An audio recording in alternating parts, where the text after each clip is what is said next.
Bueno, pues buenas tardes. Si os parece, empezamos. Perdonad por el asunto técnico, pero bueno, hay veces que la tecnología ayuda, pero hay que saber usarla para que nos ayude, ¿verdad, Fernando? Claro.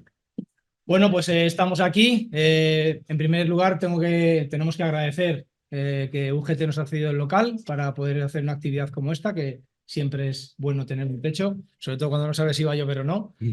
Y luego, en segundo lugar, bueno, a las personas que habéis estado aquí o que de alguna manera seguís la actividad de nuestro partido, donde, bueno, una de las esencias fundamentales es tratar cuestiones de calle y divulgar algo tan complicado como el cambio climático a nivel de que lo entienda cualquier persona. Y eso encaja perfectamente en la persona y en la actividad de Fernando. Yo le conocí en pandemia, nos conocimos a través de los webinarios y la verdad es que ha participado en 3 webinars de Verde Secuo y cada cual ha sido, para mí, constructivo y sobre todo de la motividad, ¿no? Que siempre, después de escuchar a Fernando, dices, joder, pues venga, pues habrá que hacerlo, es tan fácil. Y son esas personas que transmiten ese mensaje final que en los tiempos que corren, donde parece que hay tantas crisis que no sabemos por dónde vamos a salir, pues nuestra obligación, al menos la mía como padre, él también, y de los que estáis aquí, es de intentar ver cómo podemos hacerlo de la mejor manera posible, o de la menos mala, ¿no? Que hay muchas veces que hay que saber elegir las alternativas. La charla de hoy, bueno, nace un poco en la línea de los webinarios que hemos ido manteniendo en el tiempo, pero sí queremos aterrizar y hacer sesiones y acciones más de calle, ¿no? Como la campaña que hicimos en mayo, que creo que fue diferente porque planteamos 5 actividades distintas y que tocaban realidades que formaban parte de nuestro programa y de nuestra manera de ver la política. Y queremos seguir en este contacto continuo con las personas. De hecho, una de las proposiciones, ¿no?, de ley que registramos en el Parlamento de Cantabria es precisamente cumplir la ley de cambio climático, que en su artículo 14 dice que se debe fomentar la creación de asambleas ciudadanas por el clima, donde Fernando participó como experto en una de ellas, en la única que haya habido así oficialmente.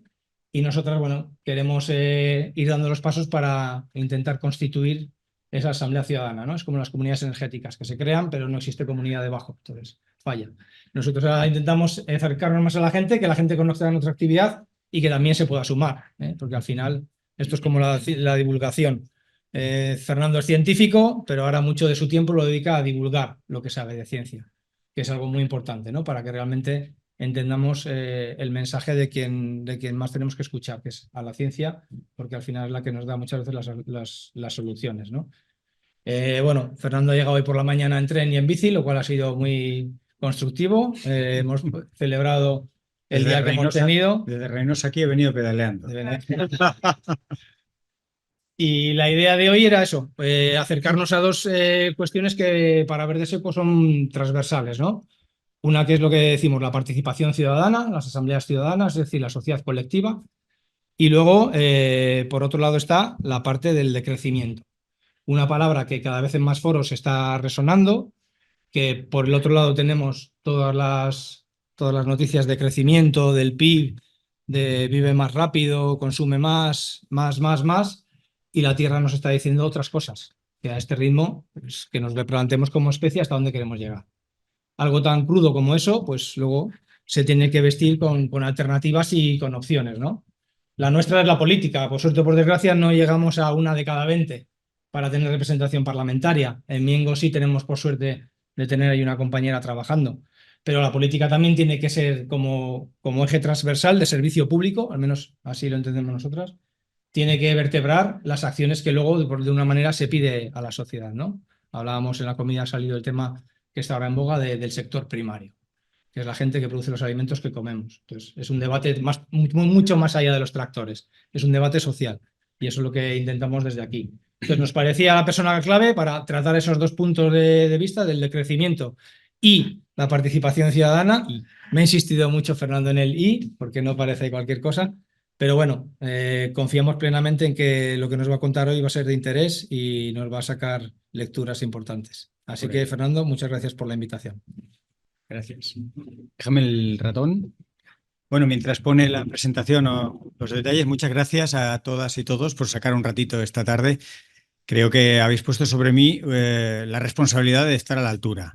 Me vais a dar un rato de vuestro tiempo y tengo que compensar esa donación que hacéis tan altruista.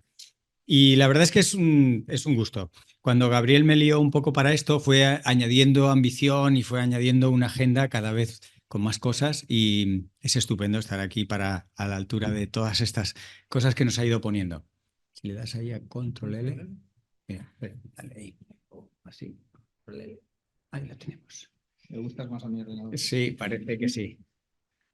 Bueno, entonces, como veis, hay aquí una preposición copulativa, la I, que es casi 2 charlas en una. Entonces, si me pongo muy pesado, admito que alguno se quede dormido o también admito que me paréis y digáis, ya, Fernando, ya no puedo aguantar más, esto ya está demasiado denso, has tocado demasiados temas.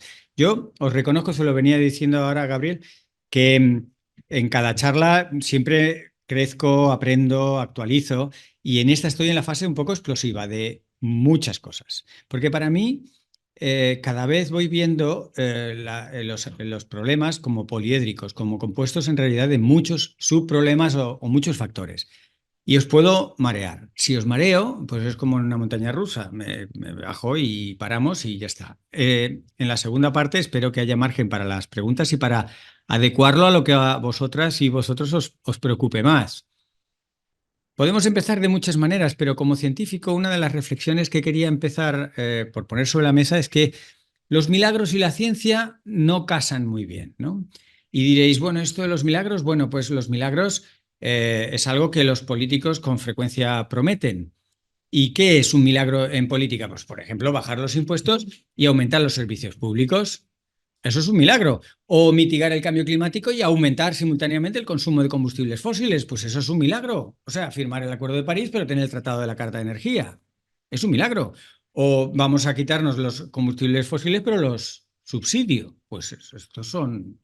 En fin, ahorrar agua y regar el secano. Si tenemos la gran suerte de tener plantas adaptadas al secano y tenemos sequía, claro, hasta un cactus que riegues crece más.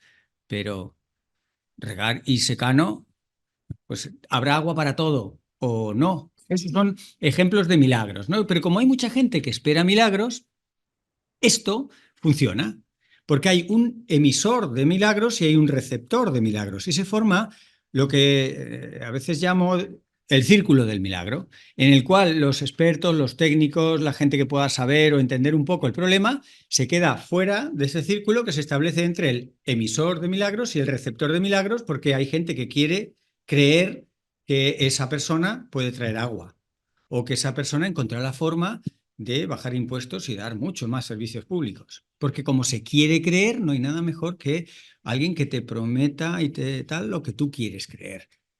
En esta situación en la que empiezan a abundar los milagros, es una situación muy clásica al final de un ciclo de una civilización. La civilización, en lo normal de una civilización es que colapse. Del mismo modo que lo más común de una especie es que se extinga, el 99,999% de las especies están extintas.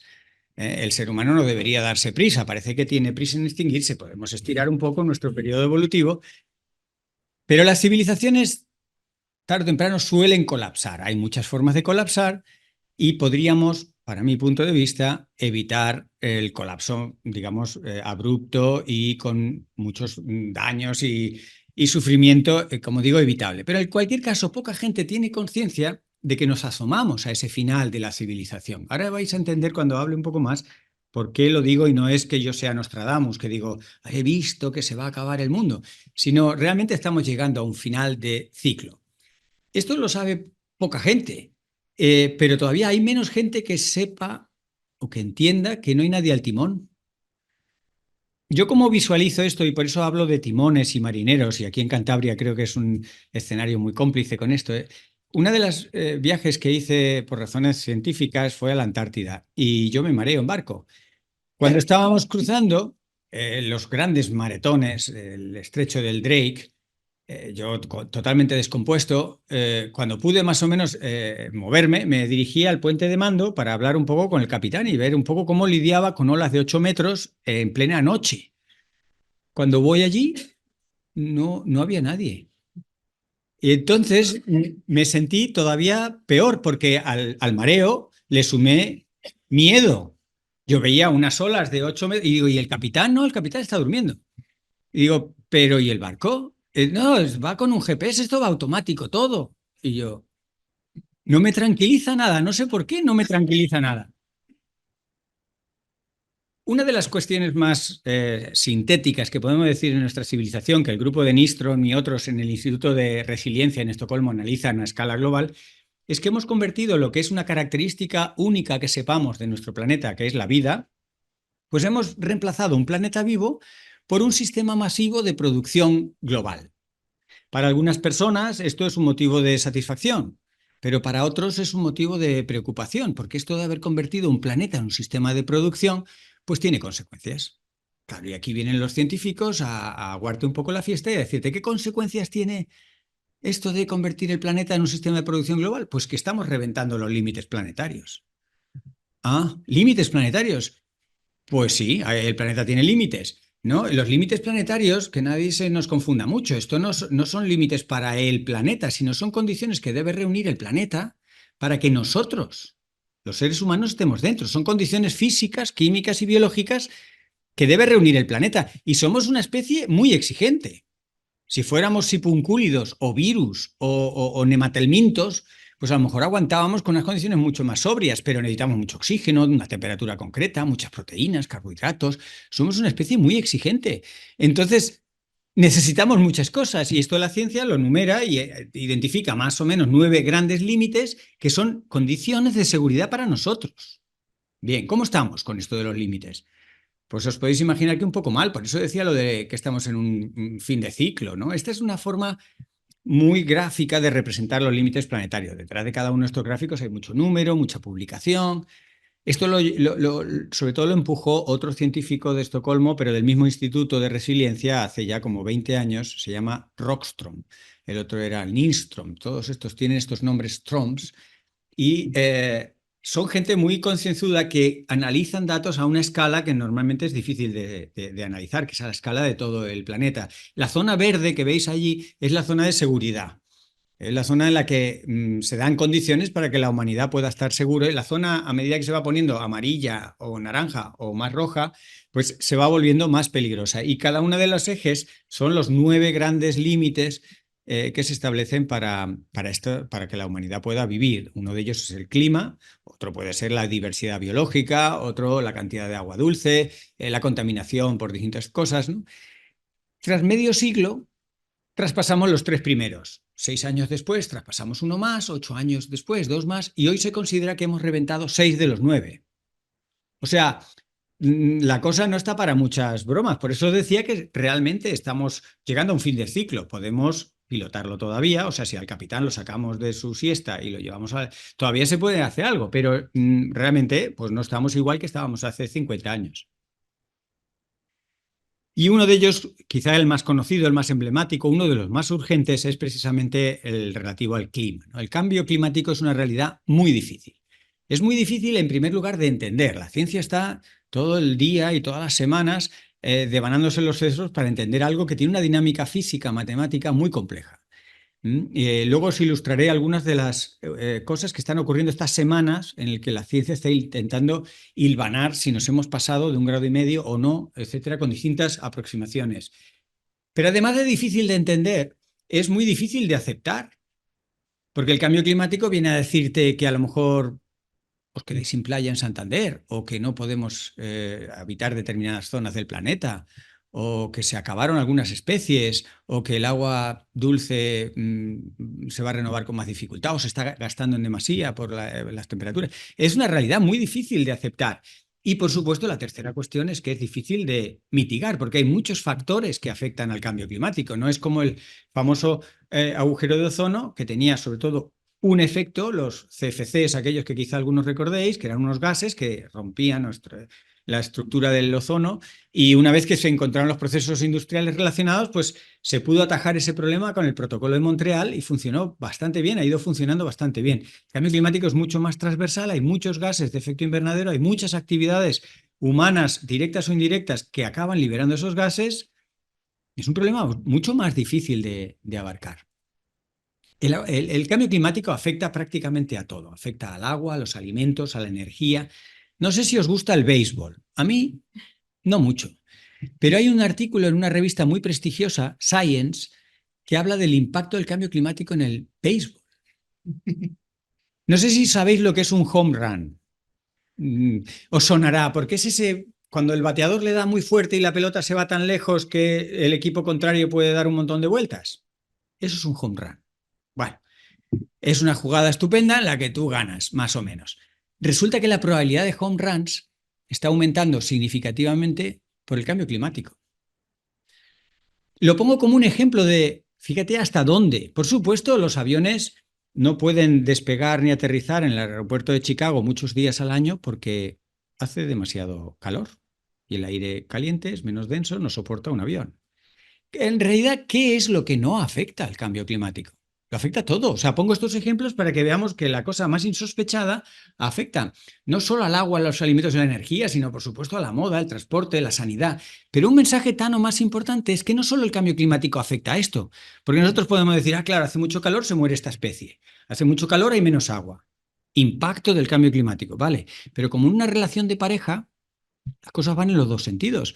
Mucho más difícil de entender es que el cambio climático también resulta de los cambios que pueden ocurrir en la moda, en la sanidad, en la democracia, por supuesto en la energía, en el agua, etcétera, etcétera. Esas conexiones marcha atrás de cambios en procesos importantes a escala planetaria, ¿cómo impacta eso al cambio climático? Os podéis imaginar que es muy difícil de calcular, pero podéis ir entendiendo, pensando, o lo dejamos como tarea para casa, que veamos cómo eso acaba repercutiendo. Y esto es un ejemplo de los líos que tiene la ciencia, las dificultades que tiene la ciencia y cómo las va sorteando para decir si esa barrera, ese límite de seguridad que teníamos, que era 1,5 grados como ese límite planetario, ¿no? 1,5 grados de calentamiento respecto a la era preindustrial, era el calentamiento que se consideraba medianamente seguro y se firmó, se acordó en París en el 2015 que no íbamos a rebasarlo para estar precisamente moviéndonos en una zona climática de cierta seguridad para nosotros. ¿Lo hemos rebasado? ¿No lo hemos rebasado? Pues la respuesta, como suele ser en ciencia, es sí, pero no. Fijaros el 2023. Esta es la temperatura media de los años con toda su curva de distribución, porque claro, el valor de temperatura os podéis imaginar que para todo el planeta no es un valor único, ¿no? Como si vas a la plaza de Pombo, lo mides y dices, ya está, el valor. No, es la plaza de Pombo más otras 200.000 plazas y a distintas zonas, etcétera. Eso te da una distribución de temperaturas que tú ajustas y te da que para el 2023 prácticamente toda la distribución de probabilidades queda a la derecha de 1,5 grados. Es decir, es prácticamente cierto para la ciencia que el 2023 atravesó ese límite de seguridad. Fijaros que los 9 años más cálidos son los últimos 9 años. Esas son dos cosas que estas curvas las dicen sin llegar a dudas, pero bueno, no la he puesto para simplificar. Antes le estaba diciendo a Gabriel que a ver cómo me enrollo y cuánto tiempo ocupo, pero resulta que esto en parte también está influido por la actividad de los volcanes, que si hay el Niño, que si los ciclos solares pasan por máximos y mínimos. Hay una variación natural en el clima. Y la ciencia está ahora debatiendo si lo hemos rebasado del todo y para siempre o si lo hemos rebasado puntualmente en el 2023. Pero indudablemente estamos ahí. Que si lo hemos rebasado por 1/10, que si por media décima, que si en realidad lo vamos a rebasar definitivamente dentro de unos años. Bueno, son discusiones un poco de matiz. En realidad estamos reventando ese límite de seguridad para nosotros, ¿no? Y ahora que estamos tan sugestionados con las guerras, sobre todo con la tremenda, en fin, invasión o nueva reinvasión de Gaza, ¿no? por Israel, y hace poco ahora parece que se nos ha quedado en segundo lugar, aunque a pesar no está resuelto lo que ocurre con el ejército de Putin en Ucrania. En fin, ahora que estamos tan sugestionados una vez más por las tensiones geopolíticas y los ejércitos, vamos a echar unos números de la gente que se muere por conflictos. Fijaros, ahí tenéis los colores de la intensidad de las zonas en conflicto y la gente que se muere en cada una de estas regiones. Sumando todos los conflictos, grandes, pequeños y medianos, aproximadamente hay 150.000 muertos al año. Quedaros un poco con esta cifra. A esta cifra hay que sumarles más o menos unos 100.000 bebés. Es un número redondeado, lógicamente. Pero hay unos 100.000 bebés que mueren en estos, sumando todos estos conflictos, y unos 300.000 civiles que de forma indirecta también mueren. Estamos hablando de unas 400.000 personas al año que mueren sumando todos los conflictos bélicos. Nuestro cerebro de primate percibe esto como un gran riesgo. La muerte violenta es algo a lo que hemos sido biológicamente muy educados para percibir, ojo, esto está tremendo. ¿no? Y estas muertes, cuando las vemos en televisión o alguien nos las cuenta, nos provocan mucha inquietud. ¿Cómo compara esto con las muertes del cambio climático? Bueno, pues por cambio climático muere cada año decenas de millones de personas. Mucho más. Pero nuestro cerebro de primate esto no lo percibe. Porque nadie muere de cambio climático así, ¡ay, me ha dado!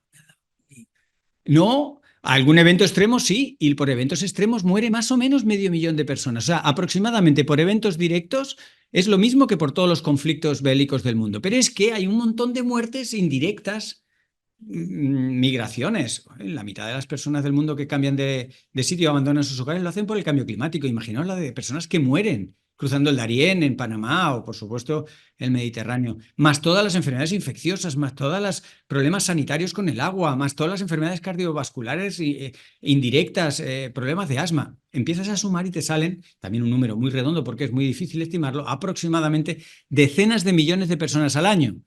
Entonces, claro, para esto estaría una gobernanza global o una sensatez basada en la ciencia que dijera, si el cambio climático causa 100 veces más muertes que los conflictos bélicos, deberíamos estar destinando mucho dinero al cambio climático. Pues no. Destinamos 1/3 al cambio climático de lo que destinamos a los conflictos y a la violencia. Es decir, destinamos 1/3 del dinero global a lo que nos mata 100 veces menos. Esto no es fácil de explicar. Y, por supuesto, uno de los límites planetarios que se ha reventado recientemente, pero a una gran velocidad y ahora está siendo de los más preocupantes, es el agua dulce. El planeta es azul por el agua, pero la mayoría es agua salada. El 2,5% nada más es agua dulce. Y ese agua dulce, para entender cómo está, yo recurro a la regla de los tercios. Os voy a poner 4 ejemplos de la regla de los tercios para recordar algunos números. No soy muy partidario de dar mucha cifra porque se nos olvidan y nos aturullamos. 4 ejemplos. Regla de los tercios. Organización Meteorológica Mundial. Los recursos hídricos del planeta necesitan de 1/3 más de agua para el 2050 para abastecer a la población. ¿De dónde lo vamos a sacar? No se sabe, pero eso es lo que vamos a necesitar en el 2050, 1/3 más. Pero hoy hay 1/3 de las personas en el mundo que no tiene agua suficiente. Y la contaminación urbana y agrícola pone en juego 1/3 del poco agua que ya tenemos. Véase Barcelona, véase Cataluña. Gran crisis hídrica, tremendo. La primera vez en la historia en la que se somete a toda una serie de municipios, muchos municipios catalanes, a una emergencia hídrica. Y cuando van a echar mano del agua del subsuelo, dicen, anda, tanto hacer fuet, pues ha tenido un coste. Y la mitad, casi el 60% de los acuíferos catalanes están contaminados de nitratos. Hombre, claro, pues es que hacer tanto fuet, tan barato, tan cutre, de manera tan industrial, cuando te quieres dar cuenta, el problema del agua subterránea es que no se ve. Tú cuando ves un embalse todo podrido y maloliente, dices, ¿cómo me tienen el embalse? Pero el agua subterránea no se ve. Y ojos que no ven, corazón que no siente. Ah, amigo, pero si el 70-80% del agua que usamos es directa o indirectamente proveniente del subsuelo. O sea, somos súper dependientes de un agua que no vemos, que no valoramos y que cuando la vas a usar de verdad, porque es lo único que te queda, no solo están a la mitad, sino es que la mitad de esa mitad está contaminada. Y esto es lo que calculó este artículo que ha salido hace nada en una revista de primer número, como es de primer nivel, como es Nature Communication, y que habla que en el sur de China, Europa, Norteamérica y África son las regiones más afectadas. El mapa de la izquierda son las zonas en marrón o cuanto más naranja oscuro, pues más afectadas por la escasez de agua, que no es ni mucho menos falta de lluvia. Porque aquí hay una aritmética muy sencilla. No hace falta ser un crack de las matemáticas para entender que el agua que tú tienes es el resultado de lo que llueve menos lo que gastas. Bien, eso es lo que se representa en el mapa de la izquierda. Cuando metes la contaminación, te sale el mapa de la derecha. Y te salen zonas, por supuesto, como España, como todo el levante mediterráneo, no solo con poco agua, sino muy contaminada. Pues vaya negocio que estamos haciendo con el FUET a 0,6 euros la longaniza que te llevas a casa. Otra cuestión de la regla, el cuarto ejemplo para situarnos con el agua, es que 1/3 de la superficie de la Unión Europea estará sometida a un gran estrés hídrico para el 2070. No estamos hablando de la región mediterránea o del sur de Europa, sino 1/3 de la Unión Europea, extensa zona de Francia, Alemania, Polonia, Rumanía, la antigua Yugoslavia. zonas tremendas que no están ni acostumbradas a oír hablar de la sequía. Esto es lo que sabemos. Y en países como el nuestro vivimos con una extraña e irresponsable alegría. Somos el país europeo con mayor superficie de cultivos de regadío, con casi 4 millones de hectáreas. Y se siguen concediendo nuevas hectáreas de regadío. Lo malo no es que se concedan, lo malo es que se celebra, lo cual indica, al celebrarlo, que hay alguien que no entiende nada. En Doñana, Parque Nacional, ¿por qué es tan emblemático Doñana? Por la biodiversidad. ¿Y por qué hay tanta biodiversidad y es tan interesante Doñana? Porque en un sitio seco, cálido, luminoso, hay agua. ¿Y de dónde viene ese agua? Mayoritariamente del freático. Ah, vale. ¿Y qué han hecho durante 40 años las personas que viven allí? Pues extraer un agua que, como no se ve. ¿Cuánto vale el litro de agua de Parque Nacional? ¿Cuánto vale? Yo estuve en el Rincón del Chef en Madrid, en el Corte Inglés, tenían una botella de agua que valía, no sé, con varios miles de euros, porque era agua de glaciar. La tenían detrás de una, en fin, una cosa protegida por metacrilato y unas alarmas y no sé qué, y era agua de glaciar, y valía no sé cuántos mil. Y yo digo, ¿y cuánto vale el agua de Parque Nacional? Pues no vale nada. Es lo que te cueste sacarla. Tú pincha. Si tu pozo es legal, tú saca. Que te han dicho que 10, tú saca 1000 si quieres. Y si es ilegal, ya te lo legalizarán. Ese es un poco el mensaje que se entrelee en esto. Tú saca agua. Oye, pero no estamos en un parque nacional. No importa, no importa, hay agua para todo. No, tampoco agua hay que en octubre del año pasado las Naciones Unidas le han quitado a Doñana la categoría de reserva de la biosfera. Claro, muchachos, es que esto tenía categoría de reserva de la biosfera porque Doñana era un sitio clave para el paso de aves migratorias, era una reserva que nos hacía sentirnos a todos los habitantes del planeta, no solo a los andaluces, sino a todos, orgullosos de que hubiera ahí un santuario de la biodiversidad. Pero claro, si tú lo que te dedicas es básicamente a sacar los primeros frutos rojos del año para dar el pelotazo mayúsculo, pues después de unos cuantos años te quedas sin agua. El cambio climático en Doñana representa menos de un 10% de la demanda hídrica o del, digamos, el déficit hídrico en el que ha incurrido. El resto es sobreexplotación de un agua que no vale nada, un agua de parque nacional que tú coge. Y esto es uno de tantos ejemplos de fraude de ley. España siempre está en el podium europeo en infracción ambiental. Siempre está, si no liderándolo, tiene medalla de plata o de bronce en saltarse las normas ambientales y, por tanto, en recibir unas sanciones que pagamos todos. Esto también es interesante, ¿no? Y lo que ocurre en España con la legislación ambiental es que se toma como una vaga recomendación. No que está prohibido, no, está prohibido, pero claro, se nos olvida que las leyes, buenas o malas, podemos discutir sobre ello porque es verdad que se quedan muy cortas y tardan mucho en salir, pero están para protegernos. Es decir, el que tú regules la cantidad de agua que puedes sacar es para que quede agua. Tú saca agua, tú riega que algo queda.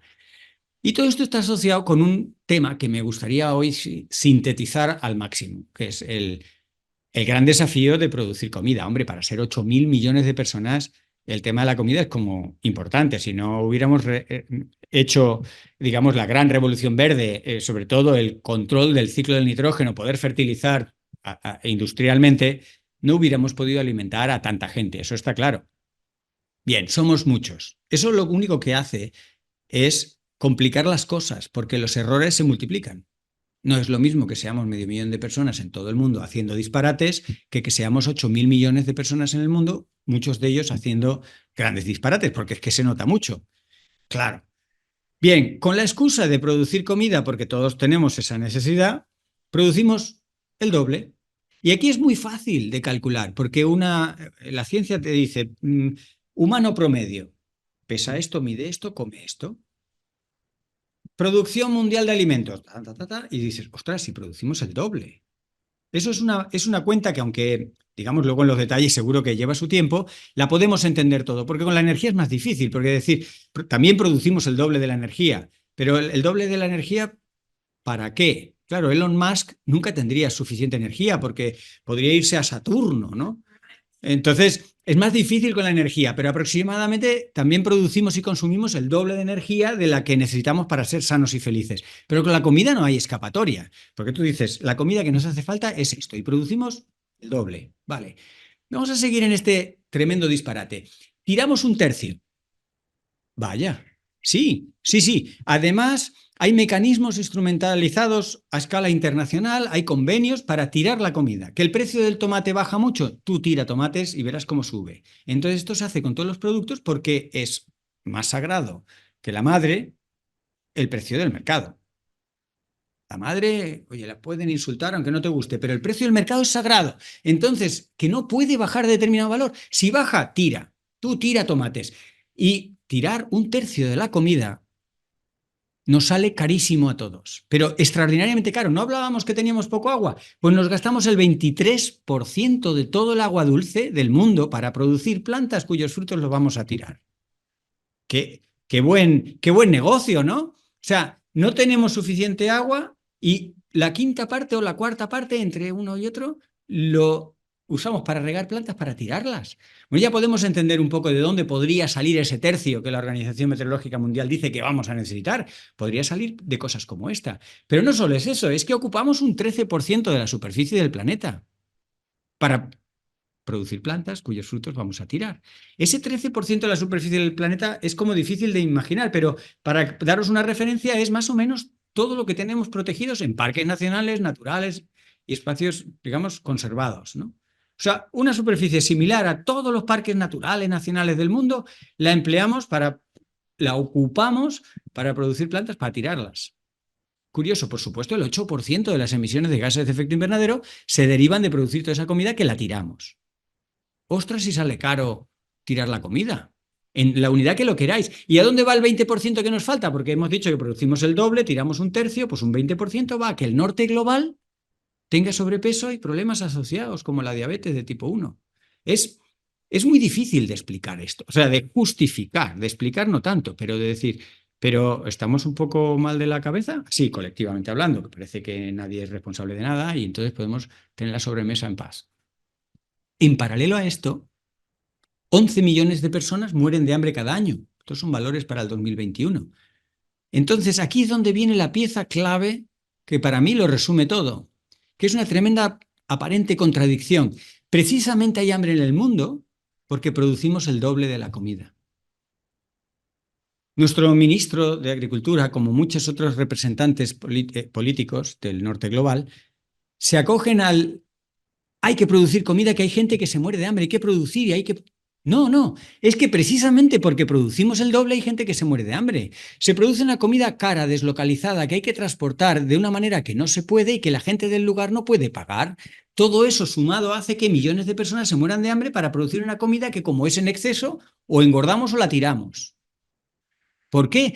Porque hace ya mucho tiempo que producir comida no es el objetivo de producir comida. Producir comida es simplemente una manera de hacer dinero. Claro. Y esto lo que menos interesa o menos se tiene en cuenta es si estamos reventando alguno de esos límites planetarios, el del agua, el del clima. No, porque lo interesante es hacer negocio. Interesante, no sé bien para quién, porque es que hay personas que creen que viven en otro mundo y por eso yo hablo mucho de la economía extraterrestre, ¿no? Tenemos economistas especializados en una economía extraterrestre y lo que se sigue enseñando en la mayoría de las universidades del mundo, es economía extraterrestre. Dícese de aquella economía que no se aplica al planeta Tierra, porque el planeta Tierra tiene límites. Ah, no, bueno. O sea, la economía que se enseña en las universidades y que profesan la mayor parte de los economistas es una economía en la que tiene un pequeño, en fin, una asunción, pequeña cosa del principio que es hay que crecer, hay que crecer. A partir de ahí todo está muy bien, pero es que el hay que crecer es lo que nos está trayendo aquí a reventar los límites planetarios, ¿no? Y el cambio climático le pasa un poco lo mismo. Es el resultado, en realidad, de haber convertido algo esencial para la humanidad, como es tener energía. Por supuesto que necesitamos energía. Pero también los números son aproximadamente, para España es el doble, para Europa en general es el triple, para Estados Unidos es 5 veces más la energía que se necesita para ser sano y feliz. Pero lo importante es el negocio, lo de menos es darle a la gente energía. Para redondear esta idea que os decía al principio de que la ciencia no entiende todo y que para encima contarlo en pocas palabras es muy difícil, es que el cambio climático no es solo clima. El cambio climático es muchas más cosas. Esto se podría contar de muchas maneras, pero yo, para que veáis que no es una elucubración de una tarde de un martes, traigo este trabajo de la revista PNAS, Proceedings of the National Academy of Sciences, una revista prestigiosa con muchos datos detrás, que hace poco más de un año ponía este gráfico de colores de la derecha, que parecería hecho a mano alzada, ¿no? Pero que en realidad detrás de cada burbujita y cada flechita hay muchísimos datos. Y si lo miramos un poco desde arriba abajo, arriba pone global warming, calentamiento global. Bueno, eso lo tenemos claro. Luego vemos subida del nivel del mar. Bueno, pues también lo vemos como un impacto del calentamiento. Enfermedades infecciosas, también que se ven expandidas por el calentamiento. Desplazamiento y migraciones, también lo vamos entendiendo. Eventos extremos, por supuesto. Y fijaros, desigualdad económica. Anda, ¿sí? Claro, el cambio climático produce desigualdad económica, entre otras cosas, porque acentúa las diferencias norte-sur, porque hay unos países que no han hecho mucho para esto y que lo están pagando. Bien, hasta ahí todavía podemos entender, pero fijaros lo que aparece como en el centro. Conflictos locales e internacionales. Aquí aparece la geopolítica. Ahí va, no me digas que Netanyahu tiene algo que ver con el cambio climático. Pues en cierto modo sí. ¿Y el gas que hay debajo de Gaza no tiene nada que ver? ¿Y tuvo que invadir Putin Ucrania para que nos diéramos cuenta de que el 80% del gas lo comprábamos a los rusos y que Europa todavía sigue dependiendo tremendamente de los combustibles fósiles? O sea, tuvo que ser Putin el que nos dijera, que consumimos en la verde Europa un montón de petróleo y de gas. Pues ahí estamos. Esto lleva a grandes mortalidades aquí y allá y a la fragilidad de los estados. Cuando no me digas que los estados se vuelven frágiles por el cambio climático, por supuesto que se vuelven frágiles. Luego entraremos más en esto, ¿no? Pero hay un montón de efectos en cascada que, como os decía al principio, a su vez vuelven a reimpactar en el cambio climático, lo cual es muy difícil de estimar porque la flecha de retorno no es directa, es a través de efectos muy complejos. Os dejo caer ideas para que vosotros lo recompongáis en vuestra cabeza con el mensaje general de que hay efectos muy complejos en cascada que retroalimentan al sistema para amplificar el cambio climático. Todo esto explica que la ciencia anda un poco con la lengua fuera intentando ponerle números a todo esto. Pero por ponernos un poco místicos y hablando en términos muy sencillos, ya Gandhi, sin tanto cálculo, decía algo que yo creo que se mantiene perfectamente. La Tierra puede alimentar a todos los seres humanos, pero no a su codicia. De hecho, los fallos de los modelos económicos, cuando se empezaron digamos, a calcular hacia futuro desde los años 60, 70, 80, han fallado por la codicia. Keynes, parece que no se puede hablar de economía si no se menciona Keynes, acertó en muchas cosas, pero por ejemplo falló en la jornada laboral. Y aquí que estamos en una central sindical, parece que tiene mucho sentido hablar de la jornada laboral. Claro, la automatización de los procesos se suponía que nos iba a liberar, nos iba a dar tiempo. Con lo cual tú proyectabas eso en los años 60, 70 y salía que para el 2021 la jornada laboral, al menos en el norte global, serían 17 horas. Yo eso no lo veo por ningún lado. 17 horas. O sea, están ahí peleándose en sede parlamentaria, que si bajan a 38, a 37. Fijaros, la pobre Grecia. Lo pongo como un ejemplo tremendo. Grecia era casi tan pobre como España. Y de hecho nos pusieron a los hombres de negro a fiscalizarnos durante la gran crisis económica. Nosotros tuvimos más músculo y quizá más cara dura o mejores contactos en Europa. No lo sé, pero nos quitamos a los de negro enseguida. Sin embargo, la pobre Grecia quedó muy endeudada. Bien, así enfrentó Grecia en el 2023 el incendio más largo que ha habido nunca en la historia de Europa. Un incendio devastador para Grecia, seguido mes y medio después por la mayor inundación. O sea, si la DANA extendida del año pasado en septiembre fue del orden de 50, 70 veces más agua de la que normalmente cae en la península ibérica, lo que llovió en Grecia era 100 veces más que eso que ya era 50 veces más de lo normal aquí. Se calcula que las lluvias de Grecia, el periodo de retorno, es decir, para encontrar algo parecido, son 12.000 años. Entonces, Grecia, empobrecida, incendiada e inundada. Propuesta del gobierno, jornada laboral de 78 horas. ¿Cómo lo veis? ¿Qué te queda si trabajas 78 horas? sea, te da tiempo a ir al baño justo y no tengas problemas de vientre. O sea, es una huida hacia adelante. En lugar de enfrentar el problema y decir, la gente está mal. Es decir, no, la gente va a trabajar hasta que mueran. Bueno, si es que están muriendo. O sea, yo no sé si van a poder trabajar más. ¿Y tú crees realmente que esto va a ser la salida? Yo en el libro este, que luego esta tarde hablaremos más, a esto le llamo una huida hacia adelante. Y lo pongo como un ejemplo de una huida hacia adelante que se caracteriza por no querer ver el origen del problema y decir, tira, tú tira, tira. Y os voy a contar una historia verídica que es imposible. Dice así: mientras los bancos centrales prosiguen sus campañas para frenar la inflación, unos economistas muy potentes, muy capaces y muy solventes, los del grupo Morgan Stanley Research, creen que el crecimiento del Producto Interior Bruto, también conocido como PIB, se ralentizará un poco hasta llegar al 2,9% este año. Es algo menos del 3,5% que se habían planteado y que se consiguió en el 2022, pero mejor que el 2,2% que, oye, estábamos ya consiguiendo. Estos datos de crecimiento, con todo lo precisos y difíciles que son de calcular a escala mundial, ilustran perfectamente el rumbo de colisión que llevamos. Si quisiéramos y si siguiéramos creciendo a un 3% del Producto Interior Bruto anual, estaríamos rebasando toda la energía que hemos consumido en los últimos 10.000 años. Necesitaríamos la energía de más de 10.000 años de humanidad en 30 años. Indudablemente esto no va a pasar. O sea, es que no va a pasar. Pero Stanley Morgan Research te lo calcula. Los bancos calculan el precio del dinero. La economía, le preguntáis al alcalde, ¿es alcalde o alcaldesa aquí en Santander? ¿Alcaldesa? Muy bien, pues le decís a la alcaldesa y dirá, no os preocupéis, vamos a crecer. Pero ¿crecer hasta dónde y cuándo y por qué y cómo? Por eso digo que es una historia verídica, pero imposible.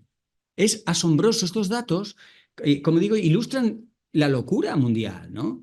Es insostenible, no va a ocurrir. Y esto no tiene en cuenta los impactos del cambio climático, de la falta de agua, de los impactos de perder especies para el funcionamiento, para la polinización, para muchos procesos. Es decir, están ocurriendo además muchas otras cosas que genera este crecimiento. Sin meter todo eso, solo el punto de vista energético de un PIB creciendo al 3% anual, te lleva, pues eso, a un colapso. Digo, es que no hace falta entrar en todos los detalles que entra Antonio Turiel, que se lo sabe. Es que con un relato mucho más sencillo dices, esto no va a ocurrir. No me vendas más películas, pero lo interesante es, ¿tú te crees esta película? Yo creo que los políticos, sobre todo de determinado rango y de responsabilidad, todo esto lo saben, pero no lo quieren ver. ¿Cómo sus asesores no se lo van a decir? Bueno, es verdad que conozco algunos asesores que son economistas que sí que se lo creen, porque realmente hay que creérselo. Hay ese punto en el que tienes que creerte que el planeta es infinito. Una vez que te has creído eso, todo lo demás fluye. 5 generaciones, la Interbellum, la Grandiosa, la Silenciosa, la Boomers y la X, nos hemos cargado media Tierra. Más o menos, un 45%, no es exactamente la mitad. Queda un 55% para las otras 3 generaciones, que ahora mismo están empezando a hacerse un hueco, ¿no? Los millennials, la Z, la alfa. Esto es una situación cuando menos curiosa, ¿no? Y por supuesto que esto genera mal cuerpo. A algunos que tenemos ética, que no somos tantos, pero a los que su vida es sobre todo futuro, que dicen, ostras, pero si se han cargado media Tierra. Todo esto requiere una gestión bastante delicada de emociones y sentimientos, que por definición los jóvenes tienen menos mimbres. Los viejunos, por los golpes que te da la vida y por madurez, pues vas tejiendo tus emociones. Pero ¿y los jóvenes? Que por definición entran nuevos y de repente se encuentran media Tierra arruinada. Y los viejunos en medio, enredando. Pues ahí está la ciencia y el activismo como 2 grandísimos desafíos para la juventud. Entender la ciencia, pero no perder mucho tiempo entendiéndola, porque no va de eso, y haciendo cosas, ¿no? Este para mí es el gran reto de la juventud, pero fijaros, vamos a contar una pequeña historia. el director de orquesta, Vladimir Yurovsky, estaba ofreciendo un concierto de estos estupendos que se dan en un sitio como Suiza, ¿no? Donde todo el mundo en silencio, todo el mundo bien vestido, escuchan a un gran director de orquesta y de pronto dos activistas climáticos de la organización Renovate Switzerland interrumpen el acto. O sea, gran revuelo. Bueno, pues Yurovsky acalla las protestas del público y dice: no voy a seguir si no les escuchamos. Ostras, los empresarios, los alcaldes, los políticos diciendo: ostras, que se nos acaba el chollo de escuchar a Yurovsky. Bueno, venga, que hablen. Y los jóvenes dijeron, pues un poco lo que os acabo de contar. Luego se fueron y el concierto siguió. Me parece una tremenda falta de respeto cómo tratamos a los jóvenes en materia de toda esta gestión emocional. Me parece que no es simplemente una falta de educación y de respeto, ¿no? Tenemos una oportunidad histórica de hacer las cosas distintas y nos afanamos, ¿no? Y tenemos los fondos Next Generation, que como su nombre indica, son fondos de la próxima generación. Les hemos pedido el dinero prestado sin preguntarles para hacer una Europa mejor. Pero ¿la estamos haciendo realmente mejor? ¿O estamos haciendo más o menos lo de siempre y le dejamos que Stanley Research y sus cálculos sean los que ayuden a tomar las decisiones? Claro, en esta situación en la que se está tensando la cuerda, muchos jóvenes y no tan jóvenes, pues nos rebelamos un poco y somos activistas y hacemos actos de desobediencia civil no violenta que son incómodos, que cuestionan a la sociedad. Y no solo en España, en Europa y en Estados Unidos, la fiscalía, las leyes se van volviendo más estrictas porque todo esto no puede ocurrir. No puede haber gente que nos diga lo que está pasando. Para eso tenemos los vocales oficiales que nos dicen lo que podemos escuchar. En fin, considerar terrorismo estos actos está haciendo que las Naciones Unidas y que Amnistía Internacional estén diciendo: ojo, una cosa es que le pongáis una multa y otra cosa es que los consideréis terroristas. No tiene nada que ver. Se está haciendo esto, se está infringiendo derecho internacional. Estamos un poco locos. Los terroristas, que en realidad son personas más o menos informadas pero preocupadas por el bien común, ¿los consideras terroristas? Este es el mundo en el que estamos y por tanto no nos debe sorprender que el 42% de los menores de 36 años pierdan la confianza en la democracia hasta el punto de que creen que el mejor régimen político es una dictadura militar. Claro, así dicho en frío, dices, los jóvenes están locos. No, los jóvenes están entre asustados, quemados y hartos de nosotros. Hemos llevado al mundo contra las cuerdas y sigue guiando una economía extraterrestre en nuestras decisiones. Pues claro, los jóvenes dicen esto no está muy bien. La verdad es que cuando uno analiza, y esto son algunas de las cosas que he estado estos días mirando estadísticas, los jóvenes en política pues no están muy presentes. Por un lado, si les preguntas, algunos no quieren, es verdad, pero otros, aunque quisieran, es que fijaros, aparte de que es muy raro encontrar a menores de 35 años en parlamentos, administraciones públicas y zonas donde se toman decisiones, es que en muchos países, aunque tú puedas votar con 18 años, hasta que no tienes 25 al menos no puedes entrar en los parlamentos. Y en algunos sitios la edad mínima es 45 años. O sea, hemos hecho un mundo de viejunos para viejunos. Entonces, los jóvenes, que son los que van a heredar el desastre, no les dejamos que tomen decisiones. Mientras todo esto ocurre, muchos jóvenes, en lugar de preguntarse esto, simplemente decrecen. O sea, en lugar de meterse a políticos, como la política, pues ya vemos que tiene sus trampas y lleva sus tiempos, muchos jóvenes pues deciden no conducir coches, deciden incluso no tener hijos. Y esto se ve en las estadísticas de forma muy grande. Hay una encuesta bastante grande en agosto del año pasado en Gran Bretaña, Dinamarca, Francia, Alemania, Italia, España y Suecia, ¿no? Donde los jóvenes cuestionan ya abierta y claramente la búsqueda de riqueza material. El tener dinero pues no es un objetivo y piensan que en parte es precisamente lo que nos ha traído hasta aquí, ¿no? Y el 73% en esta encuesta de muchos países estaba de acuerdo en frases como: deberíamos estar dispuestos a reducir nuestro nivel de vida. Así que si los políticos son valientes y se atreven con algo de lo que vamos a contar a continuación, van a contar con el 73% de los jóvenes que les apoyarán. Y probablemente cada vez más viejunos que van también entendiendo que lo que creíamos pues no funciona, ¿no? Mientras los gobiernos y también el sector privado hacen los deberes correspondientes a su gran capacidad de cambio, pues los ciudadanos y ciudadanas podemos hacer bastantes cosas. Esto de ir al trabajo en bicicleta va sumando. Y muchas pequeñas acciones individuales pueden llevar a reducir el 27% de las emisiones para 2030. Oye, ni tan mal, como dicen los chavales, ¿no? Pero es que esto tiene además grandes efectos de ejemplo y de empoderamiento. Si tú haces alguna de esas acciones individuales que pueden parecer simbólicas y que muchas veces cuesta de defender, porque dicen, oh, mientras mira las emisiones, mientras China no baje las emisiones, ¿qué hacemos nosotros reciclando? Tú recicla. Primero estás en ese casi tercio de emisiones que se pueden reducir y después empiezas a empoderarte, porque si tú haces puedes exigir, si no haces, ¿qué vas a exigir? Estás adquiriendo derechos por hacer, pero es que además estás dando ejemplo. Muchas veces se dice el granito de arena, pero es que el granito de arena no tiene nada que ver el que hay en una playa, vuestra tan maravillosa, o un granito de arena humano. Un granito de arena humano es empático y puede contagiar. Y contagia. Y no es un efecto aditivo, es un efecto multiplicador. El efecto del ejemplo es multiplicador. Y eso son pequeños ingredientes que nos podrían dar cierta motivación, ¿no?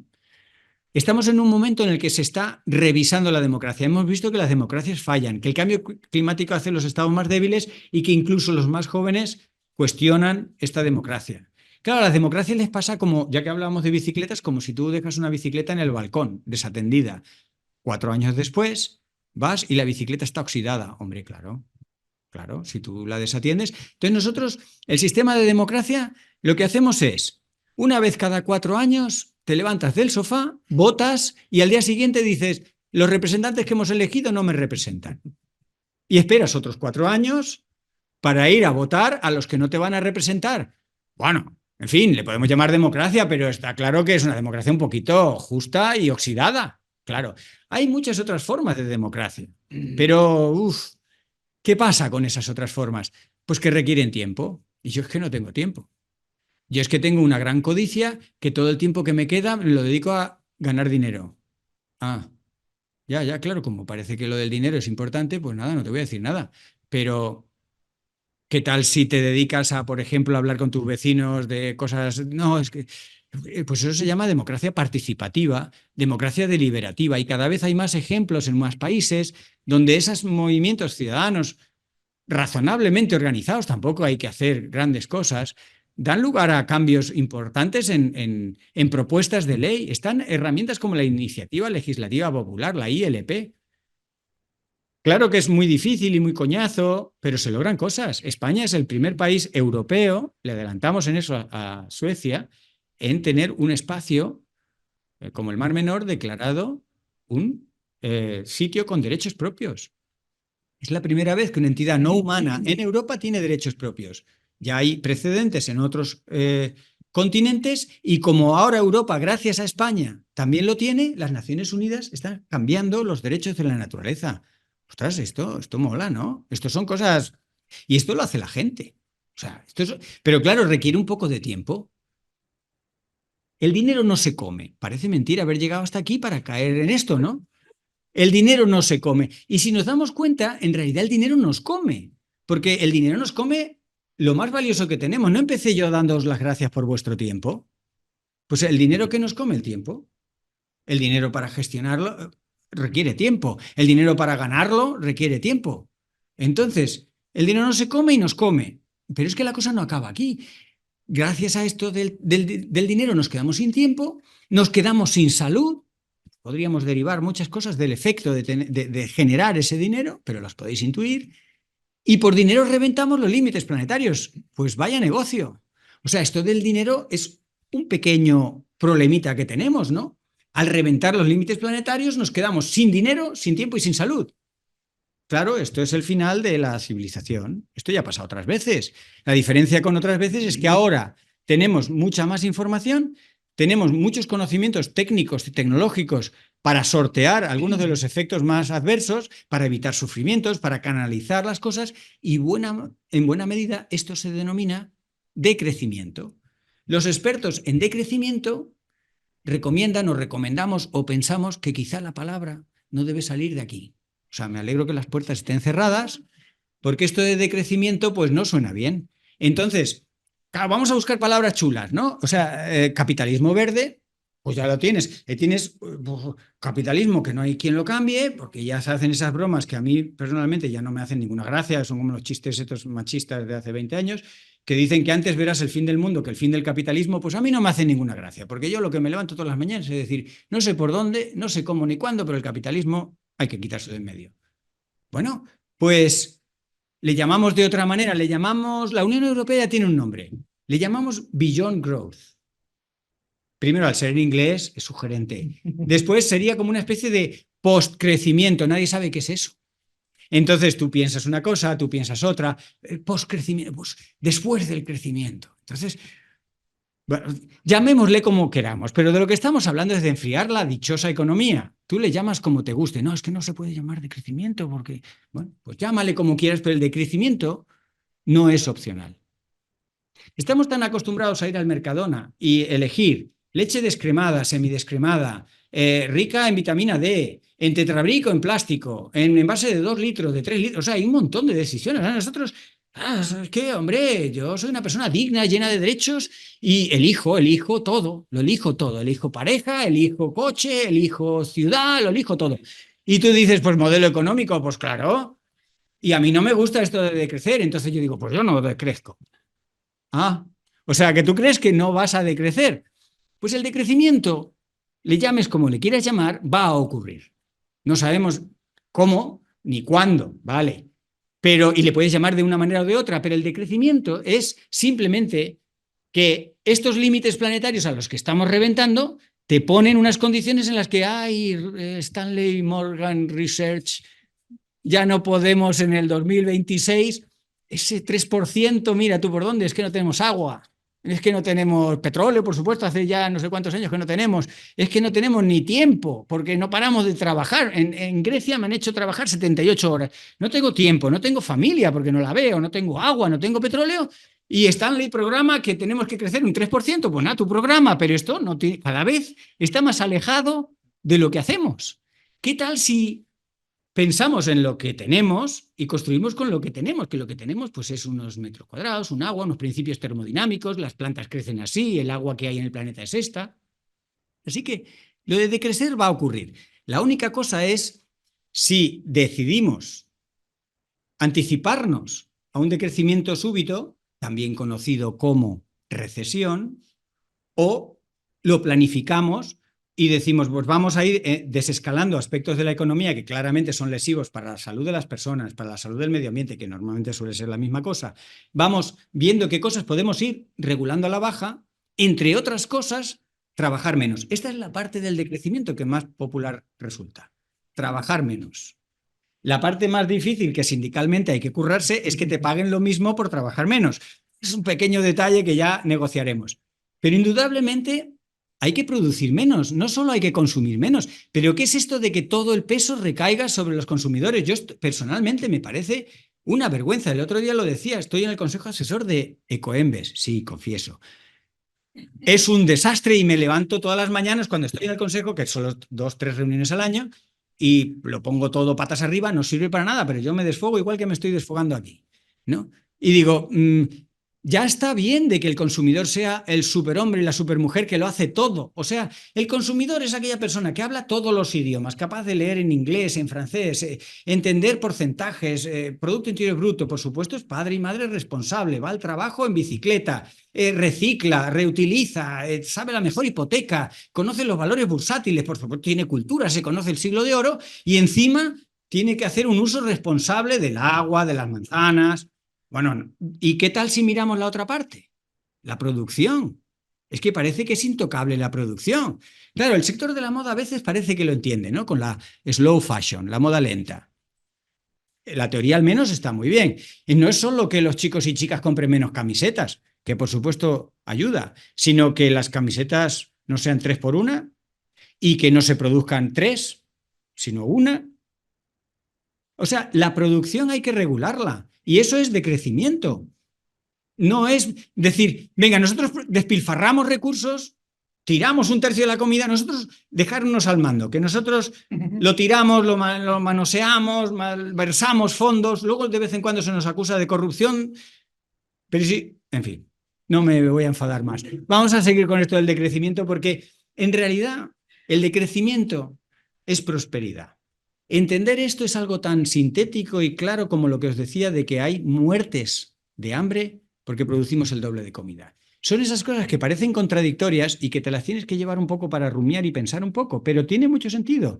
El decrecimiento es prosperidad. Y Carlos Taibo tiene una anécdota de un pescador que, si queréis leerla, es muy gráfica, de un pescador que es feliz pescando y tal, y le ofrecen aumentar la producción, pescar más horas y entrar en la dinámica esta capitalista.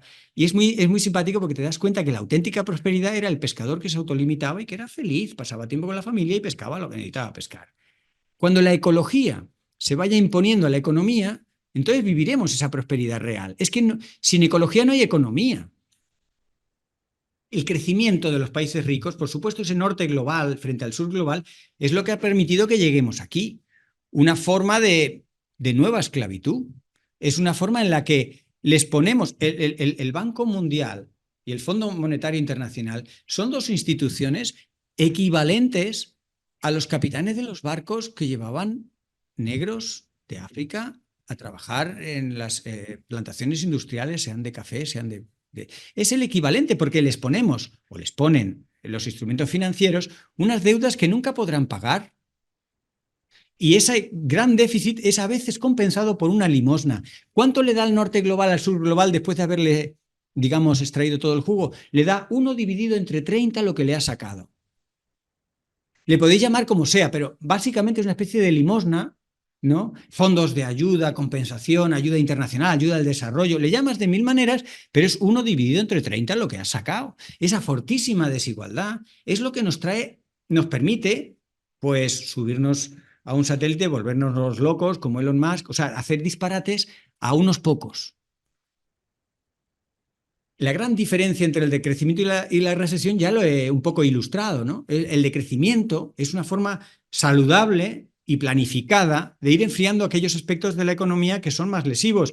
Por supuesto que va a ser difícil, por supuesto que va a requerir medidas complementarias, por supuesto una buena narrativa. No todo el mundo está dispuesto a escucharlo o a entenderlo, no todo el mundo va a tener tiempo porque están muy ocupados trabajando, a algunos no les queda más remedio que trabajar. Pero siempre será mejor esa planificación, te salga mejor o peor, de ir enfriando la economía, que simplemente la recesión ocurra. La primera cuestión con el decrecimiento es que vamos a recuperar el tiempo robado. Detalle histórico.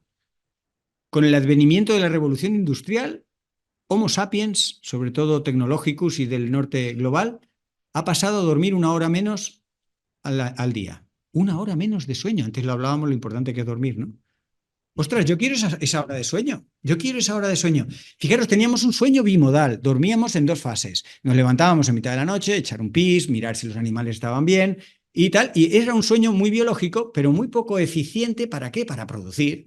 Entonces tú a las 7 tienes que estar allí. Tú acuéstate tarde, tal, y apáñatelas como sea. Claro, al final fuimos durmiendo en un sueño monofásico, que no es muy natural y muy corto. Yo quiero esa hora de vuelta. Y si me quiero levantar 2 y 3 veces por la noche, pues quiero poder hacerlo. Lo dejo ahí como puntito, pero el recuperar el tiempo no es tontería, porque ese tiempo nos permite, en esto de la reducción de la producción, convertirnos en prosumidores. La figura de prosumidor es clave para entender el decrecimiento. El prosumidor ya está aceptado, o por lo menos se usa habitualmente y tiene entrada en Wikipedia.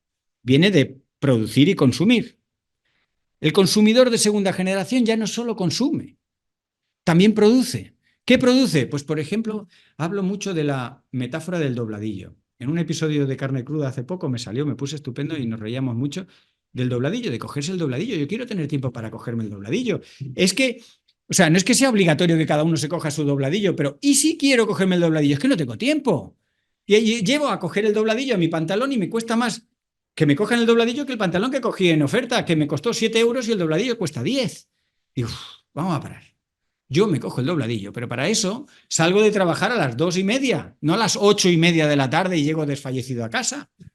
Pues eso, ese es el prosumidor, el que se coge el dobladillo, el que cocina si quiere, el que pasa rato con sus hijos y sus padres, el que hace cosas que ahora contratamos, pagamos a terceros porque nosotros estamos muy ocupados haciendo ¿qué? Ganando dinero para hacer ¿qué? El concepto de hipoteca. Pero vamos a ver qué le estamos dando al banco. Le estamos dando lo único que tenemos, que es el presente, porque el futuro no existe y el pasado se fue. Y hemos naturalizado eso de darle lo único que tienes al banco.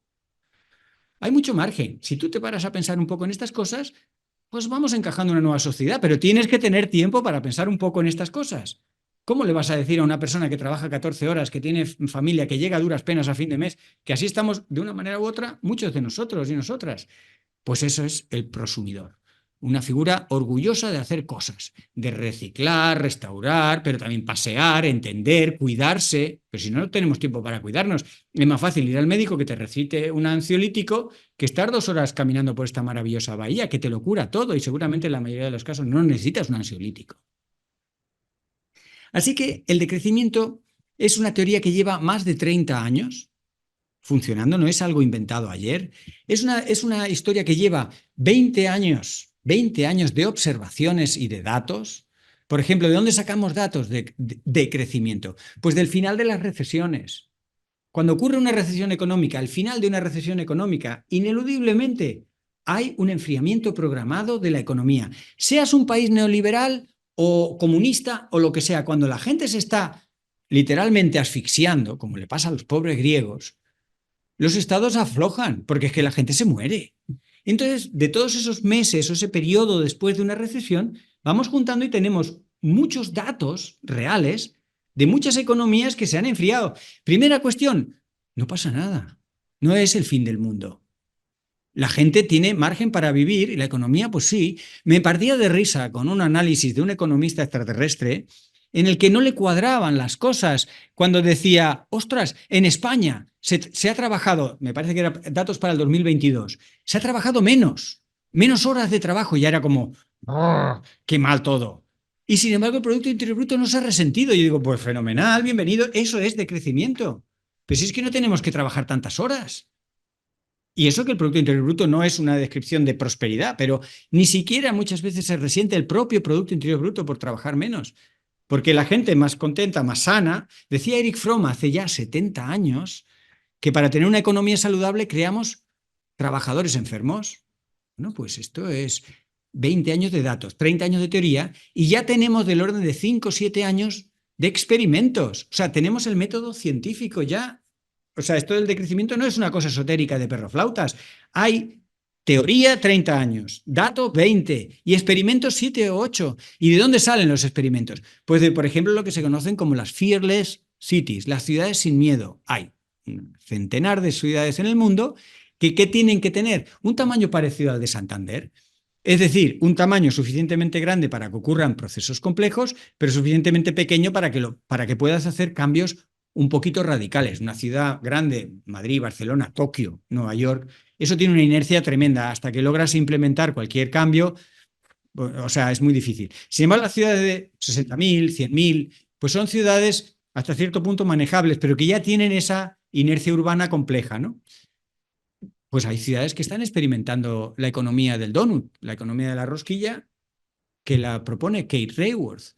Tenemos 3 o 4 mujeres, y mujeres tenían que ser, que están transformando la economía extraterrestre en economía terrestre. La primera premio Nobel de Economía, mujer, ha sido el año pasado. Claro, porque el mundo de machirulos dicen, no se han dado cuenta de que el mundo es limitado y dicen, vamos a crecer. Menos mal que ha venido una mujer, o menos mal que antes lo hablábamos también, das una charla de estas o hablas de estas cosas a niños y niñas de 8 o 10 años y te dicen cosas muy elementales, ¿no? Necesitamos 2 planetas, solo tenemos uno. Y digo, menos mal que alguien se ha dado cuenta. Bueno, estos son más cosas de crecimiento. Hubo el año pasado un momento en el que le dediqué mucho y tenemos muchos datos y mucha información. Si queréis de crecimiento, buscadme en internet. Tengo una charla entera dada en el Teatro de Lavapiés, etcétera, ¿no? Es complejo de aplicar, pero no significa que vayamos a decrecer en todo y mañana. O sea, precisamente es programarlo y programar qué áreas, en qué sitios, qué regiones, de qué manera, cómo se puede ayudar a que determinados sectores que tienen que ser los primeros, pues en acompañarlos. Cuando se quitó el carbón, pues hubo que ver qué se hacía con los que trabajaban en el carbón. No estoy diciendo que esto sea todo un mundo de luz y de color. Claro que es difícil, pero indudablemente a lo que apuntas es algo mucho más brillante y esperanzador que no esta locura en la que no hay salida, matemáticamente no hay salida. Y esta es la parte en la que me pongo un poco más positivo, porque hasta aquí, bueno, con su cierto humor, que creo que es importante, sobre todo por la tarde a la hora de la siesta, 6 de los 7 actores necesarios para el cambio están activados. 6 de los 7. El primero no hace falta decirlo mucho, el mundo académico, no me tenéis más que ver a mí. ¿Estoy o no estoy activado? Bueno, estoy sobre todo muy enfadado. En octubre del año pasado, 15.000 científicos pertenecientes a 161 países han vuelto a firmar un nuevo informe climático. Periódicamente la ciencia se organiza para resumir y avisar de los riesgos que corre la humanidad. Bien, no hace falta insistir mucho en que la ciencia, el mundo académico está activado. Esperemos que la batería nos dé para... Ya, estamos enchufados. Perfecto. Segundo actor activado, las Naciones Unidas, claro, el IPCC, el organismo internacional para hacer estos informes, estos análisis del cambio climático, es el brazo climático de las Naciones Unidas. Las Naciones Unidas beben de la ciencia. Y por tanto no es sorprendente que las Naciones Unidas estén activados. Por ejemplo, informe de finales del año pasado, por resumir ese informe, la humanidad no está preparada para el cambio actual, para el cambio climático actual, no para el futuro, sino para el que ya tenemos. Y la razón es muy fácil, no hemos puesto dinero en esto, pero yo ya lo estaba diciendo de otra manera, os di unos números en los que os decía que nos defendemos de lo que no nos amenaza. Bueno, las Naciones Unidas llegan a otros números y tal, pero a unas conclusiones muy parecidas. Lo que proponen las Naciones Unidas no solo es el diagnóstico de, ojo, no estamos preparados, no estamos poniendo dinero, sino que proponen medidas financieras diferentes. Si vamos a seguir en la dinámica limosna, un día que te pongas generoso y en lugar de dar 1 dividido entre 30, pues das 2 dividido entre 30. No, eso no es ni radical ni va a solucionar nada. La modalidad limosna del Banco Mundial o del Fondo Monetario Internacional no van a resolver nada. Yo pienso que esas dos instituciones deberían desaparecer, pero mientras desaparecen, se proponen cosas como que sean, por ejemplo, las propias petroleras las que hagan frente a buena parte de las consecuencias de su modelo de negocio. Y un dato tan sencillo como escalofriante. En 20 años, en los últimos 20 años, se calcula que las empresas petroleras podrían haber pagado todos los daños causados en el mundo derivados de la quema de petróleo, la gestión, la producción y la quema del petróleo, y aún así, aún habiendo enfrentado los gastos internacionales de eso, habrían ganado 20 billones de dólares. Margen tienen. Y esto las Naciones Unidas lo dice así clarito, y por eso Guterres pues tiene la fama que tiene y algunos dicen que debería irse. Pero fijaros, una especie en peligro de extinción. Al menos numéricamente los millonarios cada vez son más escasos. Cada vez hay menos millonarios. Cada vez hay menos. Pero cada vez tienen más dinero. Este es el otro lado de la desigualdad. Cada vez hay más gente pobre. Esa es la parte que entendemos. Pero cada vez hay menos millonarios. Claro, es que el número es finito. Si tienen más de uno, hay menos millonarios. Pero cada vez tienen más dinero. Cada vez se acumula más dinero en menos manos. Y por eso están las figuras como Elon Musk. Cada vez es más obsceno lo que pueden hacer algunas pocas personas del mundo. Ahora se calcula que son un 0,7% de la humanidad, estos multimillonarios. Y son responsables de una parte gigantesca de las emisiones. De hecho, se calcula que de aquí al 2030 habrán emitido ellos solos, de seguir como están las cosas, varias veces todos los gases de efecto invernadero que podríamos emitir toda la humanidad, y son solo el 0,7. Bueno, pues como estamos en la parte positiva, estos 300 multimillonarios principalmente, digamos, de Estados Unidos, pero no solo de Estados Unidos, muchos personajes muy conocidos firman un manifiesto para que le suban los impuestos.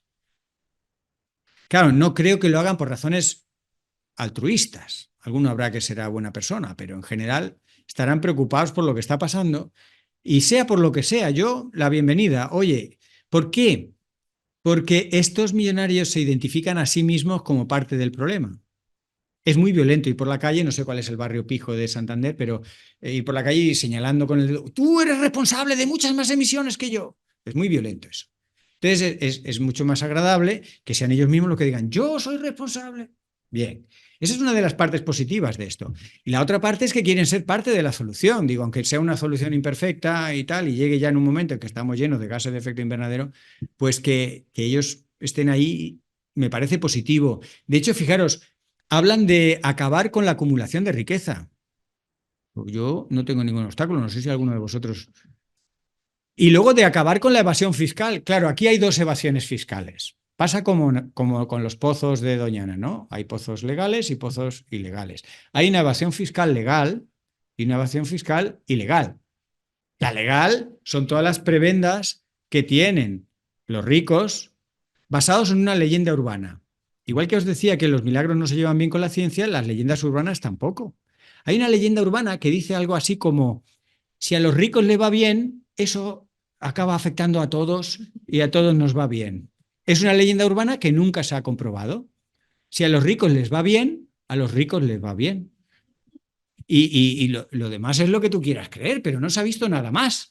Entonces, apoyados en eso, hay una fórmula de evasión fiscal legalizada, por las cuales los millonarios del norte global pagan menos impuestos que nosotros y tienen una serie de prebendas porque les tiene que ir todavía mejor. Bueno, pues ellos están dispuestos a que esa parte, esa es la legal, claro, la ilegal son en Panamá y algunos paraísos fiscales, pero eso es un poco escabroso y en eso nos han querido meter. Pero al menos esa otra parte sí que ellos mismos dicen: no, subirnos los impuestos, no nos dejéis evadir aquí obligaciones fiscales. Y digo, oye, pues bien, tercer actor activado. Cuarto actor, la Iglesia Católica. Anda, el Papa Francisco. Si alguna vez os veis en una situación difícil con alguien de una opinión política un poco extrema, podéis sacar al Papa Francisco. Os podéis llevar la sorpresa de que algunas personas lo desean muerto. De hecho, es una cosa bastante llamativa que no lo hayan envenenado todavía, porque las cosas que dice el Papa Francisco son tela marinera. Para nosotros son completamente normales. Digo para nosotros, para personas preocupadas por el bien común y tal, pero que no es tan común eso, ¿eh? El Papa Francisco en la Laudatio Si hace 4 o 5 años lo que escribía era un tratado de cambio climático. Pero es que ahora, en septiembre del año pasado, escribió la exhortación apostólica. La podéis leer, no son muchas páginas, pero os digo que yo a los estudiantes en la universidad les pongo fragmentos, los entremezclo con fragmentos de Greta Thunberg y son indistinguibles. Porque el Papa Francisco no solo dice que hay cambio climático y no solo dice que el ser humano lo está causando, esto segundo ya tiene su pimienta, ¿no?, para algunas personas, sino que exhorta al activismo. Dices, ole, vaya. Si os digo que de verdad hay frases literales que dices, lo puede haber escrito Greta Thunberg, esto no parece de un papa. Y digo, en el mundo hay 1.500 millones de católicos. Si aplicamos la proporción española, que es el 50% son practicantes, tendríamos 750 millones de personas que, si siguieran a su líder espiritual, estarían ya resolviendo el cambio climático. Bueno, pues bienvenidos sean, vamos sumando. Quinto actor activado, el sector privado. Pues sí, también el sector privado, ese que parece siempre el malo de la película. 131 firmas, Nestlé, Volvo entre ellas, escribieron una carta al G20, a los principales líderes de los países más ricos del mundo, pidiendo que se acelerara la descarbonización, porque ellos mismos sufrían las consecuencias del cambio climático, porque ellos mismos, las empresas, el sector privado, está viendo las consecuencias no solo del cambio climático, sino de toda esa cascada de efectos que os ilustraba. Y quieren que esa medida que la ciencia propone se aplique con más rapidez y que vamos lento. Y digo, pues bienvenidos, ya llevamos 5. Y por supuesto el sexto actor activado somos todos nosotros, la ciudadanía. Cada vez hay más sectores de la ciudadanía que están activados. Las asambleas ciudadanas son un ejemplo tremendo de sensatez. Mi experiencia en la Asamblea Ciudadana como experto, como asesor, tuvo una dimensión difícil, porque se supone que un experto en una Asamblea Ciudadana tiene que informar sin influir. Como veis, a mí eso no se me da muy bien, porque se me nota mucho lo que digo. Tenéis que concluir, perdón, el cambio climático. Pero bueno, las asambleas ciudadanas son un experimento humano extraordinario. Y ahora ya empieza a haber datos de bastantes asambleas ciudadanas en muchos países, con lo cual se puede hacer una estadística y se puede ver que emerge la sensatez. Hay una especie de triángulo entre sensatez, conocimiento y sabiduría. El conocimiento se imparte en la universidad, por poner, o en los organismos de enseñanza. La sabiduría, pues solamente algunas personas lo alcanzan, todos lo anhelamos, pero eso es algo difícil. Bien, pero luego tenemos la sensatez. La sensatez no necesita mucho conocimiento, ni necesariamente tienes que ser una persona sabia. ¿Y la sensatez de dónde viene? Del tiempo que te ha robado el sistema. La sensatez es simplemente darle a las personas tiempo para rumiar las cosas. ¿Por qué nos parece tan sensato esa persona que a veces pasamos una mañana en el entorno rural y hablamos con una persona que no tiene casi estudios, que habla de aquella manera dándole bofetadas al diccionario, y que luego te vas dando vueltas y dices, joder, qué sensatez tenía. Claro, esta persona tiene tiempo, le va dedicando, va dándole vueltas a las cosas. Y eso se ve en las asambleas ciudadanas. Una asamblea ciudadana está compuesta por ciudadanos y ciudadanas elegidos al azar. Y te encuentras un cóctel al que ninguno de nosotros estamos expuestos, porque nosotros nos rodeamos de gente más o menos afín. Algunos hacemos una labor de voluntariado, o puedes tener una actividad deportiva o cultural, o eres un friki de no sé qué, que te pone en contacto puntualmente con algún sector inusual, pero normalmente nos rodeamos de gente afín. Cuando te encuentras en una asamblea ciudadana, tienes una persona que habla euskera, que eso no se entiende, catalán, otro que tal. Luego tienes personas de nivel cultural alto, otros de tal, unas personas que tienen un nivel económico tal, otras personas que han tenido que pedir permiso en el trabajo porque es que están esclavizados y tal.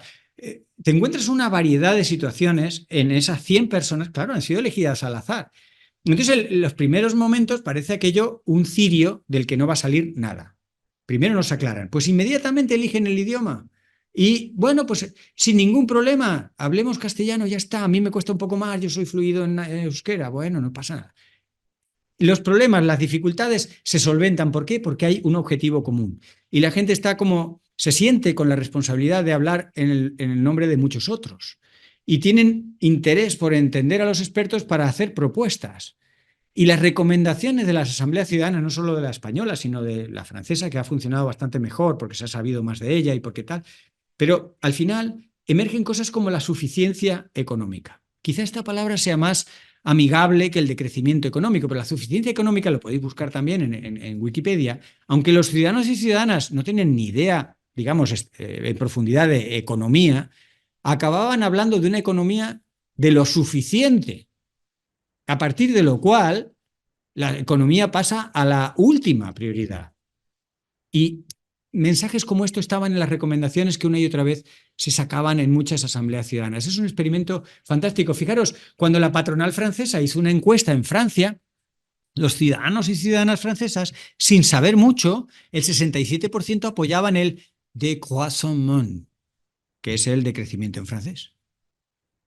Y se quedaron muy cortados porque pensaban, no, esto del decrecimiento la gente va a decir que no. Pues la gente dice que sí. ¿Por qué? Porque no tendrá conocimiento, ni serán muy sabios, pero tienen sensatez. Le das un tiempo, le das un margen, haces las circunstancias para que piensen, se asesoran un poco y te dicen, pues claro, pues sí, es que es evidente. Bien. ¿Qué ocurre cuando les dices, vamos a ver si tocamos un poco lo que comemos? Pues el 95% de los ciudadanos y ciudadanas de Europa están dispuestos a reducir la cantidad de carne. Y a lo mejor la mayoría de ellos no saben que 1 millón de personas muere cada año por comer carne roja en exceso, pero no lo necesitan saber, porque eso es la sensatez. Ahora, cuando bajamos a las instituciones y a las empresas, el porcentaje baja a un 20%. Solo un 20, 25, 23% de las empresas y de las entidades, digamos, como lo queráis llamar, públicas, están a favor de quitar carne, porque la carne es un negocio. La carne no nos hace falta para llevarnos un mensaje a casa, pues tenemos que comer en una semana lo que ahora comemos en un día, más o menos. Claro, un poquito de carne está bien. Celebrar con un chuletón un bautismo no es lo mismo que comer toda la cantidad de carne que comemos. Que no nos hace bien, que la mayoría de nosotros somos capaces de digerir eso y algo más, pero que se muere 1 millón de personas por comer mucha carne roja, que tiene una huella ambiental tremenda. Y eso mucha gente, sin saber los datos, lo entiende y están dispuestas a ese cambio.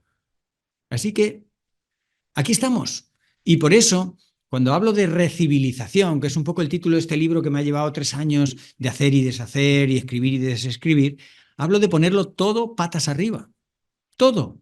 No solamente el capitalismo. Yo no me quedo en el capitalismo, me quedo en muchas cosas como valores humanos, los derechos humanos. Si salimos ahí fuera y preguntamos, de lo que genera más orgullo es el haber escrito una carta de la Declaración Universal de los Derechos Humanos. Y sin embargo, los derechos humanos es lo que se infringe por activa y por pasiva en todos los sitios. No hace falta irse a Gaza, en Santander, en todo nuestro entorno, en todos los sitios. Los infringimos. Y ahora tenemos un nuevo derecho humano universal, que es el derecho a un medio ambiente limpio y saludable.